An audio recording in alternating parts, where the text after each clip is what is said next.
Good evening all of you. हालिया दिनों में ही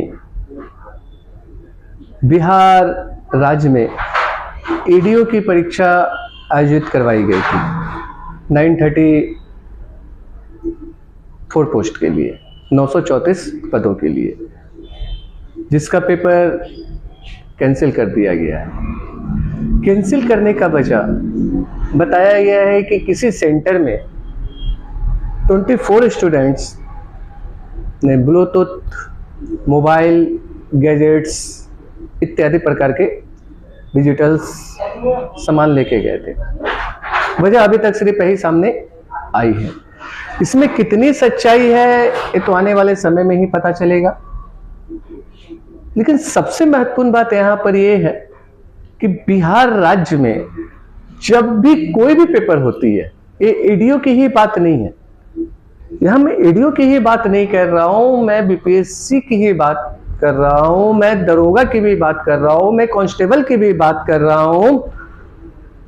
पेपर लीक हो जाती है, सेटिंग हो जाती है, पेपर बाहर आ जाता है। आखिर में कैसे, क्यों ऐसा हो रहा है? क्या हमारे बिहार के प्रशासन और बिहार की सरकार किसी भी एग्जामिनेशंस को ट्रांसपेरेंसी के साथ क्यों नहीं ले पा रही है? इसकी वजह क्या है? क्या बाकी में सेटिंग हो रही है? अगर मैं पिछले कुछ एग्जामिनेशंस की अगर मैं बात करूं तो 60 से 62 वाली बीपीएससी में मैं गया, में भी पेपर में यही हुआ था, एक सेंटर का रद्द किया गया था। 63 में भी पेपर लीक हुई थी बीपीएससी की, पूरे चेयरमैन तक का उसमें नाम आया था घोटाले में। तो ये कब तक चलेगा ऐसा? स्टूडेंट के दर्द को कौन समझेगा? 12 लाख स्टूडेंटों ने इस फॉर्म को भरा था, इस एग्जामिनेशन में अपेयर होने के लिए फॉर्म को भरा था। कुछ लोगों ने तो एग्जाम ही नहीं दिया, लेकिन जिन्होंने भी एग्जाम दिया उनको दूर दराज सेंटर पे भेज दिया गया।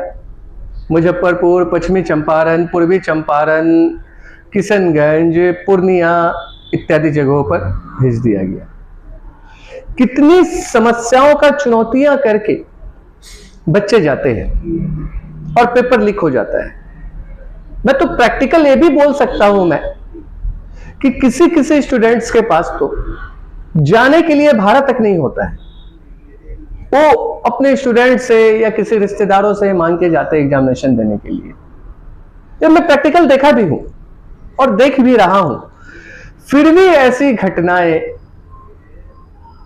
बिहार में आम हो चुकी है।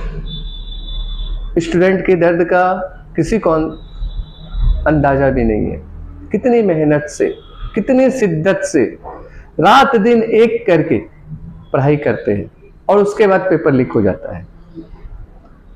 क्या हमारे नए मुख्यमंत्री आगामी परीक्षाओं को और जो एडीओ जो होगी, जो भी डेट क्लियर नहीं हुई है, क्या उसको पूरी ट्रांसपेरेंसी के साथ ले पाएंगे? ये भी सवालिया निशान पे उठी है, काले दाग लगी है कि मुख्यमंत्री बनने के बाद ही पेपर लीक और पेपर रद्द। स्टूडेंट को दर्द को समझे महोदय। रात दिन मेहनत करने के बाद भी कोई माता पिता तो अपनी खेत बिक्री करके दिल्ली के मुखर्जी नगर में अपने बच्चों को पढ़ाते हैं, बच्चियों को पढ़ाते हैं। उनके पास रोजमर्रे का जिंदगी रहता है, फिर भी अपने बच्चों को पढ़ाते हैं कि उनके बच्चे पढ़ें। और पढ़ने के बाद, तैयारी करने के बाद वो जाते हैं और जाने के बाद जब एग्जामिनेशंस मेहनत करने के बाद जब वो देखते हैं कि पेपर रद्द हो गया, तो उनके ऊपर क्या बीतती है? उनकी क्या गलती है? कुछ माफियाओं के वजह से ऐसी घटनाएं हो रही है। सरकार को इसे रोकना चाहिए। जो भविष्य में आगामी प्रतियोगिता परीक्षा में किसी भी स्टूडेंट को ऐसी समस्या और ऐसी चुनौतियों का सामना ना करना पड़े, वो डिप्रेशन में ना जाए। कभी कभी तो ऐसा देखा गया है कि इस वजह से लोग सुसाइड भी कर लेते हैं, क्योंकि उनकी एज पूरी हो जाती है। पेपर लीक हुआ, अगला डेट आया, अगली फॉर्मुलेशंस कब आएगी पता नहीं। जब फॉर्म आएगी उनकी एज कंप्लीट हो चुकी है, डेट निकल चुकी है उनकी। बिहार में ये घटना आम हो चुकी है। वो बिहार जहां से अच्छे अच्छे नेता निकले, और बिहार में अभी वर्तमान स्थिति ऐसी है कि हर पेपर लीक हो रही है। क्या प्रशासन वहां की इसको संभाल नहीं सकती है?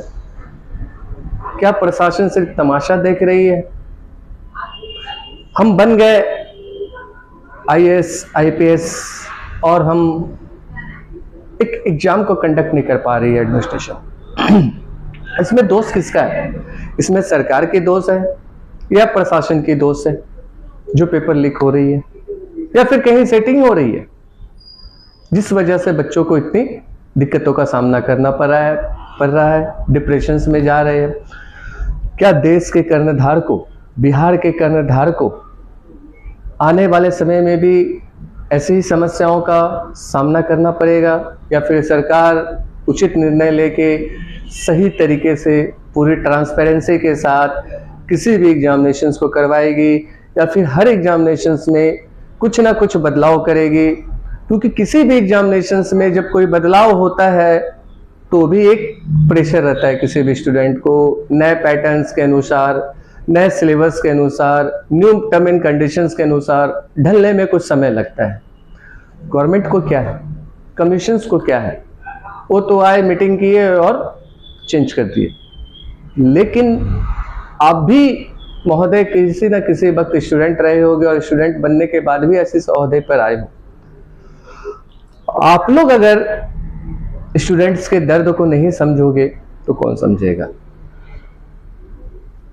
तो इस पे उचित निर्णय ले, देश के कर्णधार के साथ खिलवाड़ ना करे, सेंटर भी जो दूर दराज जो दी जाती है उसको सही जगह दे, आगामी जो भी प्रतियोगिता परीक्षा